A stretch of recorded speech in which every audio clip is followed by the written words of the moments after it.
আসসালামু আলাইকুম এভরিওয়ান। আশা করি আমরা সকলেই ইমান এবং স্বাস্থ্যে ভালো আছি, আলহামদুলিল্লাহ। অনেক দিন পর ভিডিওতে ভয়েস ওভার দিচ্ছি।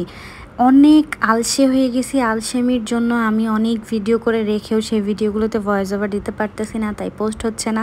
তো দেখেন, আমরা একটু চমলক্ষ্যভাবে পরিমণি সেজে নিয়েছিলাম। হ্যাঁ, আমি ডানা কাটা পড়ি, আমি ডানা কাটা পড়ি।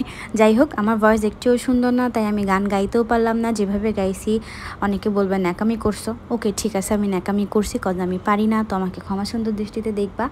এখন আমি শেয়ার করি মজার বিষয়টা, কেন আমি আজকে ভয়েস ওভার দিচ্ছি।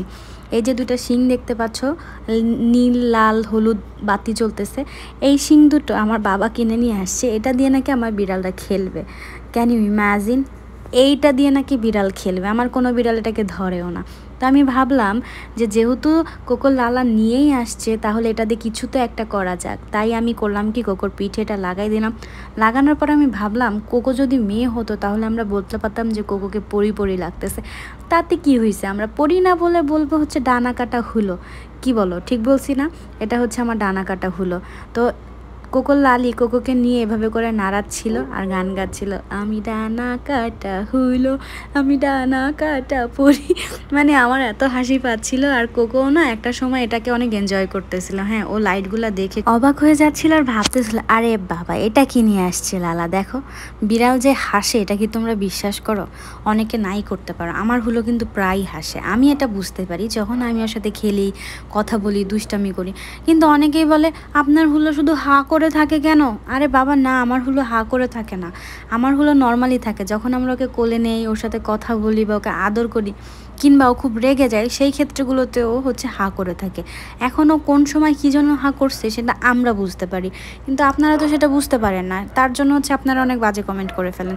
তো দেখেন, আমার বাসায় এই শিংগুলো দেখে আমাদের বাসায় গত কয়েকদিনে যারা আসছে তারা সবাই প্রশ্ন করতেছে আর বলতেছে, হ্যাঁ, তোমার বাবা এই একটা বিড়ালের বাচ্চারে এত আদর করে, তোমার যদি ছেলে মেয়ে হয় তাহলে তোমার বাবা মা কি করবে? আমরা তো কল্পনাও করতে পারতেছিলাম। তাই আমি বলছি, ছেলে মেয়ে অনেক পরের বিষয়, এখন এটাই আমার ছেলে, ও আমার প্রথম সন্তান। আমার বাসায় আরও আছে, নাতিপুতি আছে, বিয়ে করা লাগবে কেন, বাচ্চা হওয়া লাগবে কেন, এটা আমার বাচ্চা, সবই আছে। ওগুলো পরের বিষয়, পরে ভেবেচিন্তে দেখা যাবে। তো বলতেছে, আরে না রে বাবা, আমরা ওগুলো বলতে চাচ্ছি না, আমরা বলতে চাচ্ছি হচ্ছে তোমরা যেভাবে করে বিড়ালকে আদর করতেছো, তোমরা না হয় মানুষের বাচ্চা হলে কী করতা? আল্লাহই জানে যে তোমরা কিভাবে ওকে আদর করতা, কিভাবে যত্ন করবা। আমার তো মনে হয় তুমি কাউকে ধরতেই দিবা না। তো আমি মনে মনে হাসি আর বলি, আমি কিভাবে নিজে নিজে খেয়াল রাখবো আমি তো জানি না, এ তো আমার মারই করা লাগবে। থাক, আম্মু প্র্যাকটিস করেই নিচ্ছে, করুক। আর বাবা তো খেলনা টেলনা কিনে অভ্যস্ত হচ্ছেই, আরও ভালো, তখন তো এক্সপিরিয়েন্সড হয়ে যাবে। তো মনে মনে হাসি, এসব আজব আজব প্রশ্ন আসে নিজের মাথায়, নিজে নিজে উত্তর দিই, নিজে নিজেই হাসি। তোমাদের সাথে এমন কার কার সাথে ঘটে আমাকে একটু কমেন্ট করে জানাবা।